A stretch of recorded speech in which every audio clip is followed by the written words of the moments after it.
back. We've got episode, trying to figure out which way to do it with my fingers. I like this because the other way makes me feel, I don't have that much mobility. Episode 3, ladies and gents. We're going to do it that way. Episode 3. I'm so excited to be here. I got so much good feedback from last episode. Obviously, that was the first episode of kind of like a little bit more depth. The first one was a little bit more about me and all the dead parent stuff and all that fun stuff. If you know me, I make those. There's got to be jokes in your life about the shit you go through. Otherwise, you're not going to go through it well. For example, I know we were we were in Brazil with my girlfriend and her friends, and we're all hanging out at a barbecue, and her friends were asking, Zach, do your parents drink a lot? And I was like, no, not anymore. And she hit them with, no, they're not alive anymore, right? And so she's finally started to take on my humor. If you've known me for any amount of time, I drop jokes like that all the time because life's too short to be. My parents would rather me be laughing and making jokes about it than feeling depressed and down about it all the time. But anyway, started out hot, huh? That was not the plan. I have my full agenda here. So if I look down, the agenda for the podcast, that way I don't just ramble. But I'm so excited to welcome you back. Today, what we are going to do is we're going to talk about a little bit more in depth around fitness, nutrition, health, that piece, and just trying to simplify some of it for you. I've got some questions here that some of my current clients asked, and then some questions that I got from all my beautiful friends and family from Instagram. And so I'm excited to go through those. Last week, we talked about habits, and this is going to totally build on last week's episode. So if you haven't listened to it, go back. I would check it out. It was really great. If you haven't commented habit in my Instagram, I'll send you over my habit tracker for free. It will change your life if you follow to it. If you can commit to it for 30 days, you will be a different human being. I promise you. So I'm excited to talk about today, more so losing fat, building muscle, feeling better as you age, but the nuances there. Yeah. And the reason this really, other than, client questions, I was figuring out how to weave it in. The way that this really manifested was I had a call earlier this week with a potential client.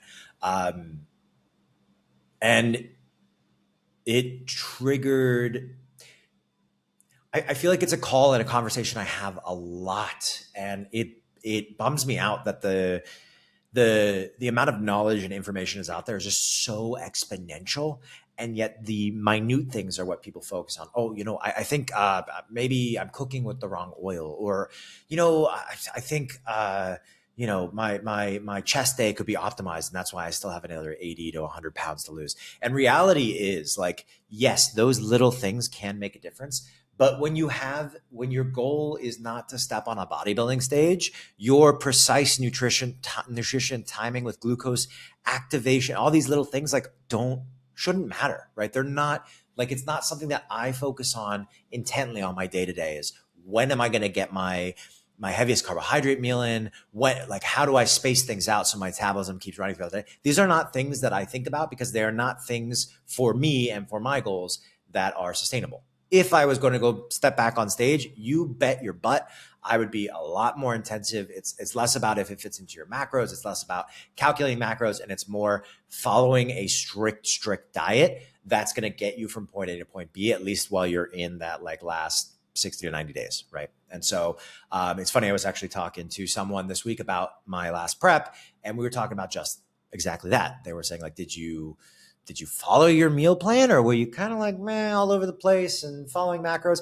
And I was like, I remember my coach, shout out to Adina, my coach, I was, it must have been 12 weeks out, and we did a long prep. I wanted to gain weight, so we went up in weight a ton for about 4 or 6 months. I was eating 4,000 to 6,000 calories, and then we dropped back down, and we started to hone things in. And I remember about week 12, she's very direct, and I love her because of that. She said, Zach, stop with the macros. I don't want you looking at the macros. You need to be timing your nutrition perfectly. The meals are set up in a certain way. You need to be eating exactly what I give you. And that's boom. When I shifted things, we dropped fat. We continued on the right process. I ended up going down from I think at the top of that, I was 180 when we came off off the mini cut after the bulk, I went from like 220. I lost 40 pounds pretty quickly down to 180. And then I went from 180 to 157 on stage at like 3% body fat. I had veins going in places I didn't know I had veins. So the moral of the story is we'll talk about that a little bit. If you follow this to the end, I promise you, you get a basic understanding of what you need to do to actually build a scalable process for you. It's not just about hitting our goals, but it's about sustaining them, right? Like, so finding that process for you in your life, that's going to be sustainable, right? Because following a meal plan and eating 6 meals a day, I mean, I was eating chicken for breakfast with no seasoning towards the end there. Right? Like, that's just not fun or sustainable for people. It is raining right now. We're getting our first rain of the season. So if you hear rain or storms, it gets really stormy out here in Argentina. Like there's lightning and thunder sometimes. So just know nobody's dropping anything in here. It's just it's outside. Sweet. So let's jump in. I want to talk first about that gentleman I talked to and what the conversation looked like. So basically, what we talked about was he had a really stressful life and situation. About 2010, he was saying he was right where he wanted to be, like 180 to 200, somewhere around there. And then he had an episode with his ex and craziness and with work and just everything that could happen did happen. And he jumped from 200 pounds up to 400 pounds, right? And this is not a like overnight type of thing. So that was 2010. That's 16 years ago, right? And so this happened over a span of years and years and years. He started to get to that point. And then he started working out and watching what he was eating. Awesome. He lost a huge majority of the weight, right? He lost 120 pounds. And this is over that 16-year time frame. So it's a good time frame. It was slow and steady. But he's been stuck at 280 for quite some time. And the conversation quickly turned to, well, what are we doing right now that we've been stuck at 280 and what do we need to shift, right? And it quickly became very evident to me, you cannot do what you were doing at 400 pounds at 280 and expect to see the same kind of results, right? And this is equatable to you and you know, as your goals change, as you shift, it doesn't need to be as drastic of a shift, but let's say you even go from your 200, you go to 160, but you want to get to 130, like that extra 30 pounds is not going to come off as easy as the beginning, right? That's what we call cheap weight, right? And cheap weight is basically, okay, I started moving more, I started changing my diet, boom, weight started to drop off, water weight started to drop off, all of the mechanisms of our body started to shift, right? And so that's something that I feel like the more people I talk to, the more I realize people don't understand. Like, you can't stick with one thing for years and years and years and years and years and expect to continue to change in a way that's gonna help, right? You need to, even myself, right? Like right now I am in a cut, I'm in a deficit, right? And so I'm eating anywhere from 1,700 to 2,000 calories a day. I'm guaranteeing that I'm hitting 160 grams of protein per day. And that's at a cut. My activity level, I track this week over week, every week.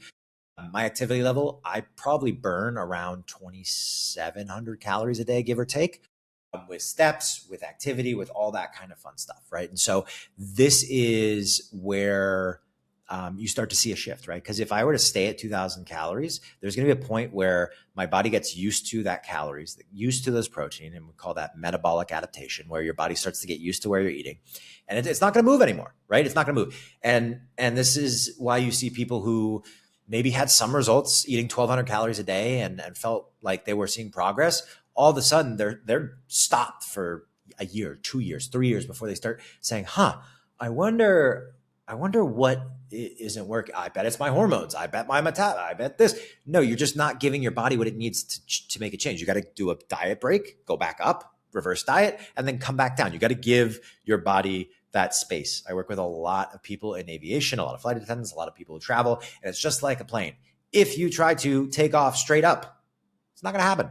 But if you give your body a little bit more leeway, we'll have more room to actually take off. And so what we talked about for him was that last 80 pounds is not going to be as simple as, I eat a healthy breakfast, I eat a healthy lunch, and then sometimes I eat a healthy dinner, sometimes I skip. I'll go to the gym 2 to 4 times a week, and I kind of jump around with Instagram workouts, right? That was the conversation that we were having.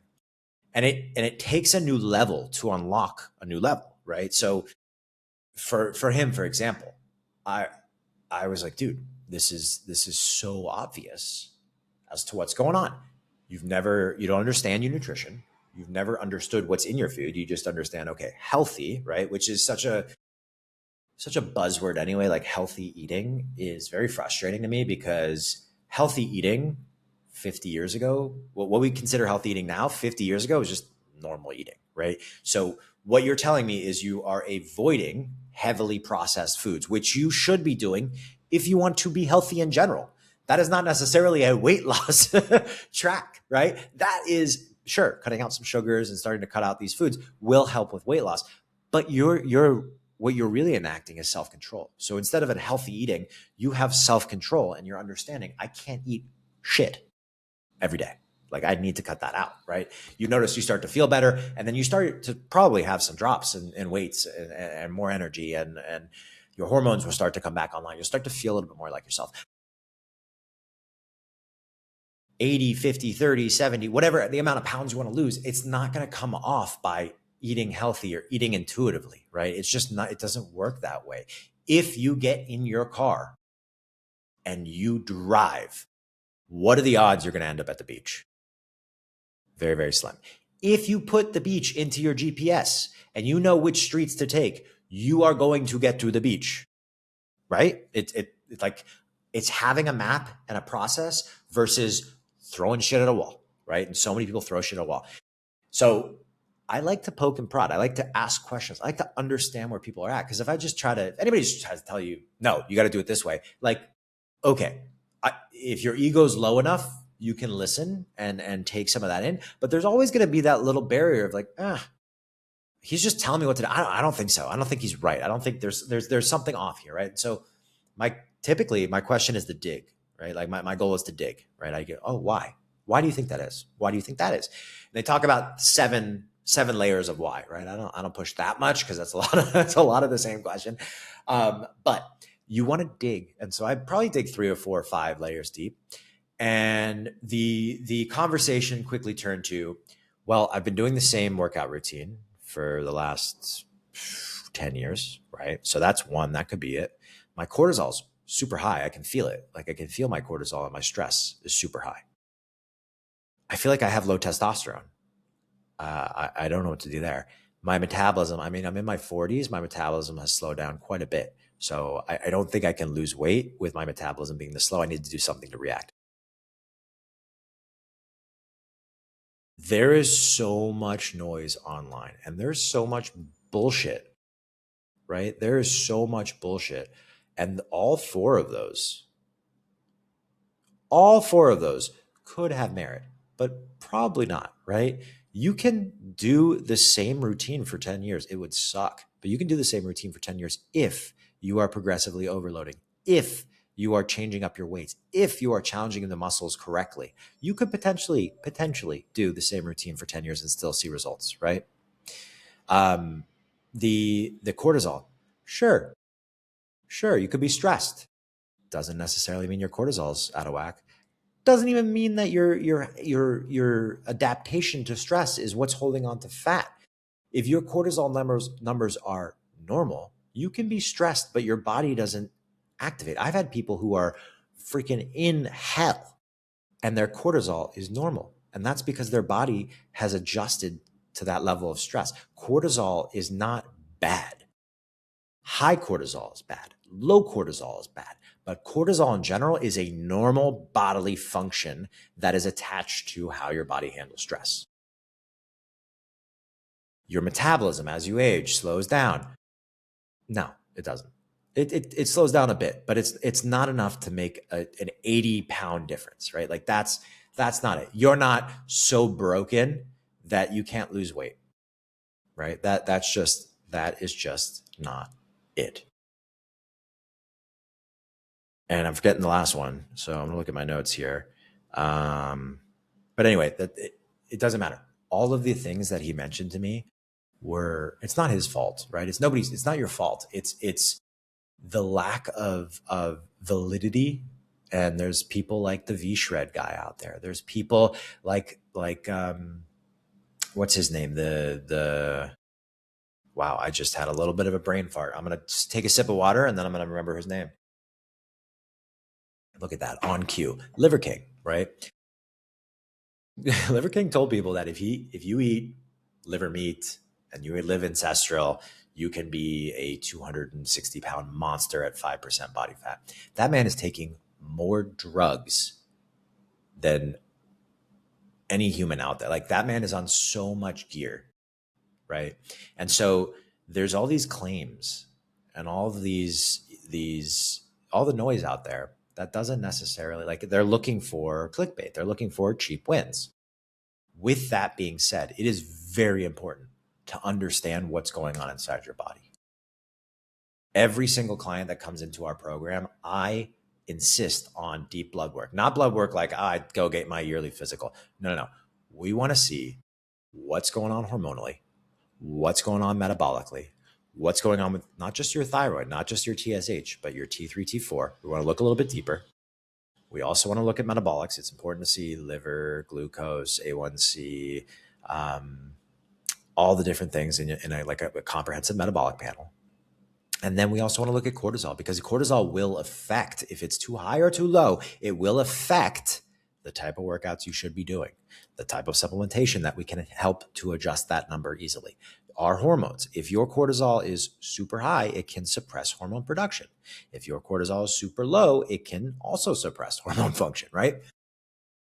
But none of this is a reason why he couldn't drop that last 80 pounds. None of those things were the answer. The answer is getting to that next level. Okay, if you eat healthy, right? If we are eating healthy, that's great. But we don't have the map to the beach, right?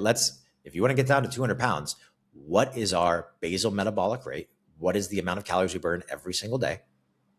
What is our TDEE, which is your metabolic rate, right? Your metabolism, plus how much activity you're doing on a daily basis. That's how many calories you're burning. When I said I burn 2,700 calories-ish, that's my total daily energy expenditure, right? There's other acronyms we can get into, which is like NEAT, right? Which is your non-exercise activity thermogenesis, which basically has to do with how many calories you're burning every single day fidgeting, right? You have TEF, which is thermal effect of food. There's all these acronyms. You don't need to know any of them. What you need to understand is, if you want to get to 200 pounds and you're 280 pounds, what is the guy at 200 pounds doing that you're not doing? And I promise you, he is at least understanding what's in his food and understanding how many calories he needs to eat per day, and focusing on high intake of protein. He's not doing nutritional timing. He's not freaking out about what oils he's eating. He's not freaking out and trying research peptides about his testosterone and his muscle growth and all that. He's not taking every supplement under the sun. He's getting down to basics, back to ancestral. I just had to throw it in there. Back to ancestral. What is going on genetic wise for me that I need to be doing in order to see the results that I want to see, right? And so for him, I was like, dude, I don't even want to, I can help you. I can tell you exactly what to do, exactly what to eat, exactly how to work out. That was the last one, right? The workouts. But I can tell you exactly what to do to get to 200. But why don't we start with you just starting to look at your food? If you don't want to weigh anything out, that's okay. Take a picture of it, put it into ChatGPT, ask it how many calories you're eating. Take a log of that every single day. How many calories am I consuming? How much protein? If you understand those two things, you can go super, super far, right? You can start to understand, wow, okay, on a weekly average, I'm eating X amount of calories and I'm burning Y amount of calories. Does it line up? Are you in a deficit? Are you really in a deficit, right? And so, that's at a very bare basic level. That is what I'm looking at week over week with my clients for their check-ins. Do we want to be in a deficit? Are we in enough of a deficit? Are you giving me the data that I need? I have a couple clients who I have to harp on. You are here because you want help, and getting help is it's not easy, right? I don't mean to make it sound easy, but if you're not willing to change the habits that you're doing right now, like the habits you're doing right now are keeping you where you're at. So if you're not willing to change those, I can't help. I can't want it more than you can, right? Literally taking 2 minutes to understand what you're eating throughout the day and journal it down can be the difference between seeing this drop and not seeing this drop. Missing, a gym day here and there is not going to be the reason why. The reason why is you're not giving yourself enough data to make sure that you're going to get to the beach, right? And so what really matters, like food, I wrote here, food quality matters. Timing matters. Consistency matters way more than any of those and can blow those out of the water. If you are consistently in a 400 to 600 calorie deficit every single day, you're working out and pushing yourself in those workouts 4 days a week, you're getting your steps in, you're sleeping well, odds are you will see the shift, not only in your weight, but your hormones, how you're showing up, how you're sleeping. Things will start to come back online in your body that you didn't expect to, right? And so the conversation with him ended with like, I can help, but this is a very easy switch that you can pull to have more leverage, right? And so we'll see where that goes with him. I have become a little bit more selective as I've been doing this longer of like who I really do want to work with and who I'm like, they're not ready to make a change. And I can't want this more than them. Right. And so I have turned away people. I have been doing that more recently to where it's not, I don't want to say it's not worth my mental effort, right? It is worth the effort. You need someone in your corner, but you have to at least give me 50, 70%. You can't do 5, 10% and expect me to lead you to the rest of the 90%. It's just, that's not how it works. And if it is, it's not sustainable, because as soon as you're relying on someone, you're relying on something, right? And so this is a conversation I have a lot, actually, of, I think I should try this, or, maybe I'll jump on Ozempic, or I know I've been doing this the last 10 years, but I'm going to try keto. I'm going to try fasting. I'm going to try all of these things. Right.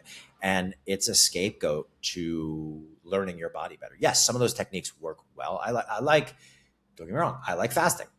I like doing a 72-hour fast once a quarter to, they talk about cell autophagy and breaking down cancer cells and all those things. But really for me, it helps me clear out my digestion. It makes me feel a little bit more quick, and it just feels good. My body feels good after a couple of days of not eating, right? And that's once a quarter though. That's once every 3 to 4 months, right? That's not once a week, right? Intermittent fasting, another great technique, another thing that I have utilized. More so for me, it was for productivity. I don't eat until noon because that's when I get the bulk of my heavy, hard lifting work in, right? My creative projects, my workout, whatever. And then I will eat because your body's not using energy, right? We talked about thermal effect of food, which is literally your body using calories to break down food.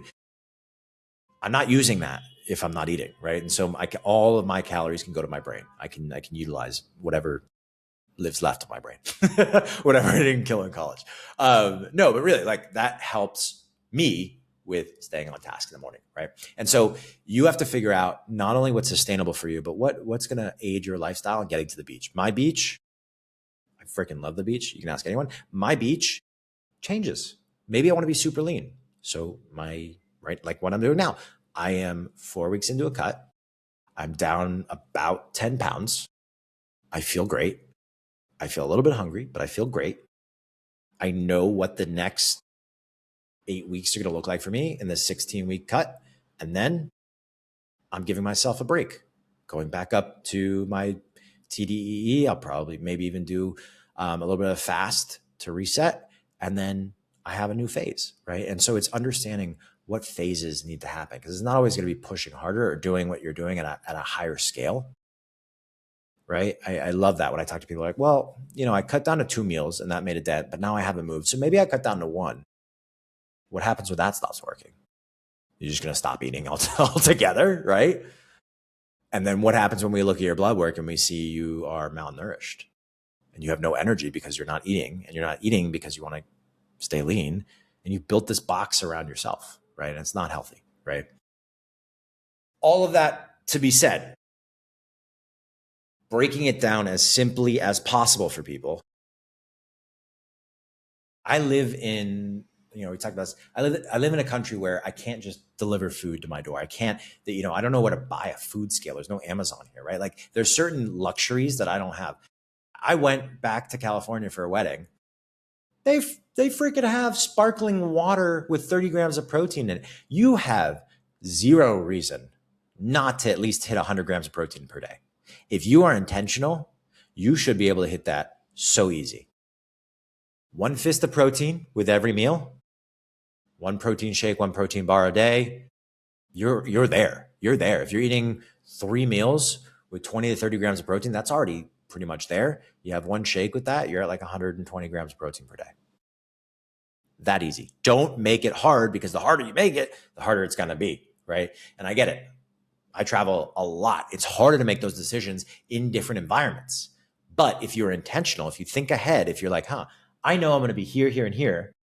Let me figure out what I'm going to do before I just get there and say, screw it. I'm already hungry. I don't want to think. I'm just going to order McDonald's, right? Think ahead of time. That's going to be a bigger hack. Practice thinking ahead of time and intentionalizing these habits, because otherwise you're going to stay in the same little groove that you're in right now, which is keeping you right where you are. So make it stupid simple. How do I have 3 meals a day with 20 to 30 grams of protein? Can I pack one protein shake, one protein bar with me wherever I go? That way I have that available. How do I make sure that I am spending 3 to 4 days with some sort of activity that's going to push myself? I have a client who's in her late 70s. I have a client who's about to turn 80. They can still push themselves at the gym. What is your excuse? Make the intentional shift from I'm going to eat healthy and move my body to what does that mean for you? What beach am I trying to get to? And how can I build strategies around that? Freaking, we are in the age of so much information right at our fingertips. Talk to ChatGPT, talk to Claude, talk to whatever AI that you're using, and just say, hey, I want to lose 80 pounds. Here's what I'm doing right now. What would you recommend? That'll start to get you in a good, I don't trust AI for everything, but it'll give you good basic building blocks, right, of what to do. Have it build you a diet. Have it analyze your food for a week so it can give you feedback on what you're eating, what you're not eating, right? Get some data. Watching Instagram reels of people trying to clickbait you and make you feel like you're doing everything wrong and your metabolism is never going to fix themselves unless you buy this supplement is just going to create a spiral, right? And I'm so sick of watching it happen, and it hurts my heart to hear it. So with that being said, there were a couple questions that my clients asked that I respond to, and a couple that I got from the internet, and I wanted to weave them into this. And I think I weaved a couple of them into it, but I want to be very direct on a couple of them, right? So again, I'm looking at my notes here. So cooking oils and fats, right? That was a big one. There's all this conversation about seed oils and what's good for you, what's bad for you. Should you really do avocado oil, the spray oil? How bad is that for you, right? And at the end of the day, we went through, it's funny to see these like secular shifts with eating and nutrition, right? We went through this like big phase, like 90s through 2000s, maybe a little bit later than that. That was like fats are bad, eggs are bad, butter's bad, all fats are bad, right? And then you roll it back and people are like, well, fats aren't bad. We need like fats. They kind of do some important things like brain health, nails, hair. They help like produce hormones. Like if you're not eating enough fat, you're not producing hormones in your body, right? Like so there's a lot of things that fats do help you with. With that being said, don't use shit fats. Don't use crappy things. Don't use like whether there's no like direct seed oils are going to kill you studies, but there is a lot of speculation. There's a lot of iffiness. I would stay away. If you are trying to look for a discount for something, what you're putting in your body is not the thing that I would discount. I would stay away from seed oils. I would stick with avocado oil. And I have the spray. I use a spray oil because I'm going to be honest with you. A lot of those oils have a lot of extra protein. You don't even realize, right? You're adding a couple 200, 300 calories, excuse me, not protein, 200, 300 calories per meal because of the fact that you're using a fat that's a liquid. Butter's fine. Butter's great. Butter can be used as well, but again, it adds so many more calories. So depending on your goal, depending on what you're trying to do, I would stay away from liquid calories or butter.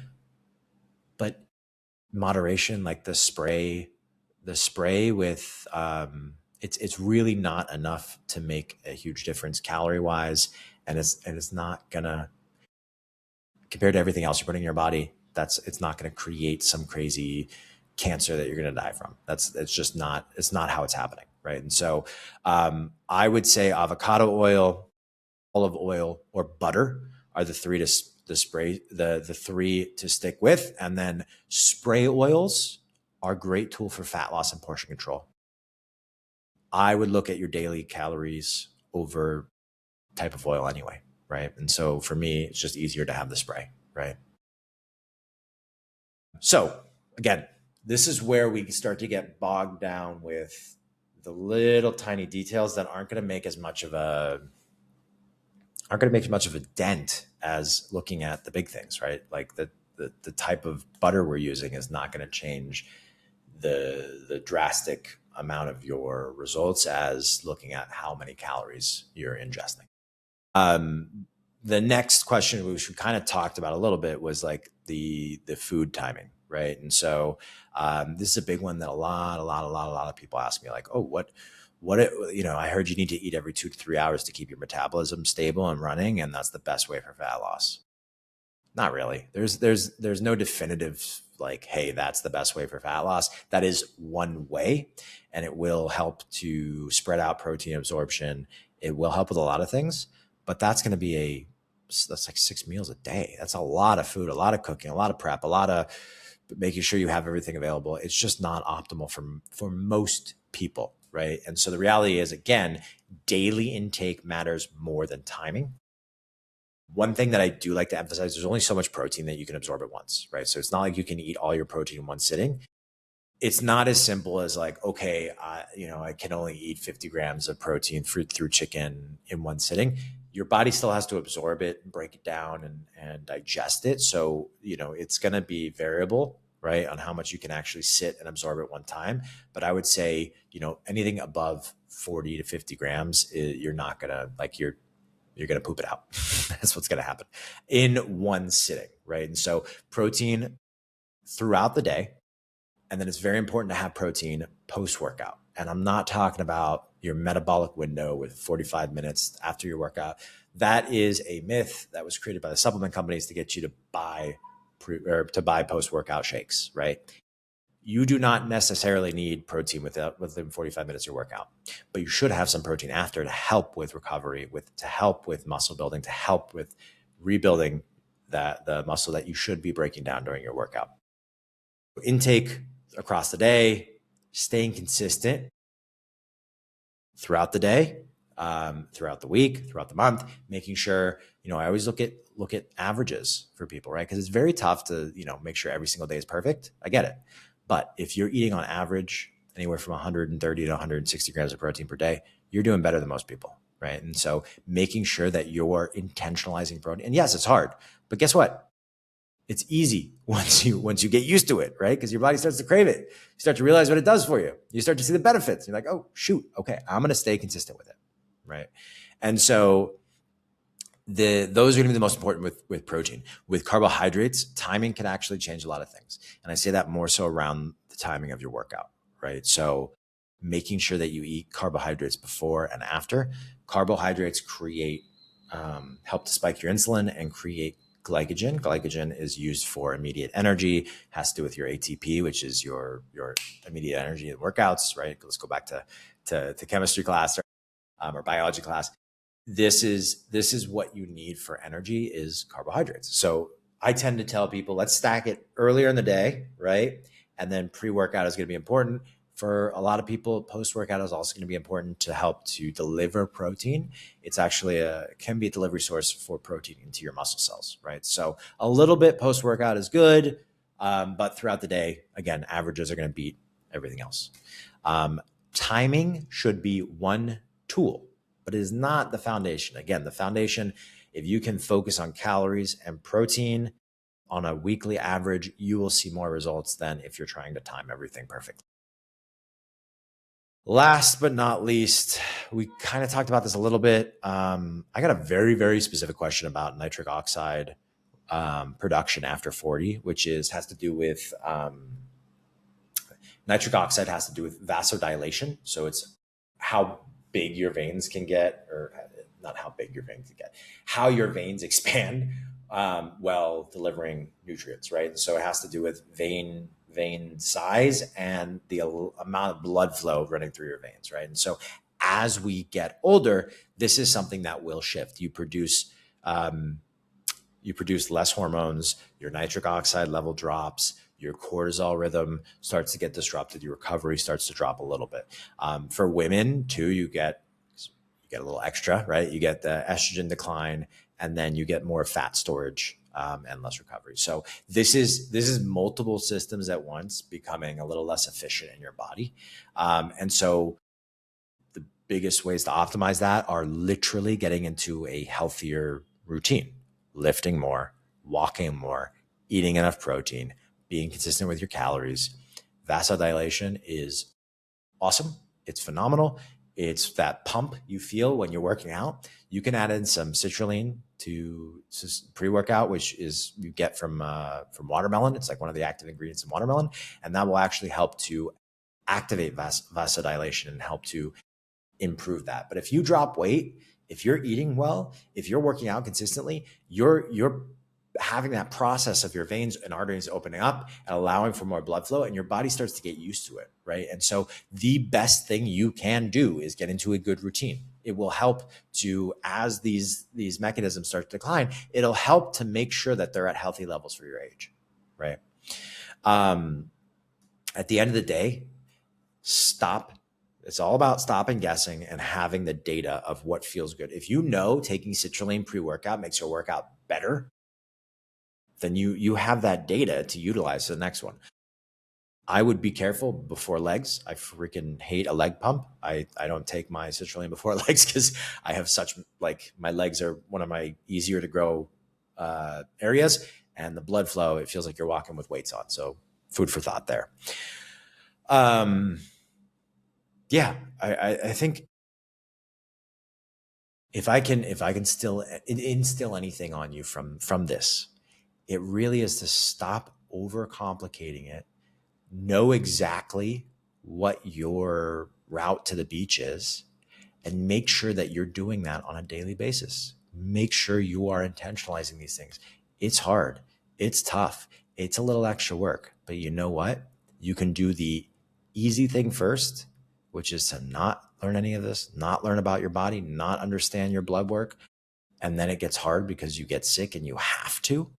Or you can do the hard thing first and learn how to move through life with this process built in. And then it's easy. Then you don't have to worry about getting sick or getting hurt or not knowing this stuff, right? And there's always going to be ups and downs in life. But if you can be intentional, if you can literally, like, calories, protein, workouts, if you can make sure that you can be intentional on those three things on a daily basis, you will go further than 90% of people. That's when we can start dialing the little things. We can get your blood work done. We can start to look at what's going on, that we can move the needle a little bit further. But for those three things, if you can get those dialed in, you will probably see more results than you thought you could.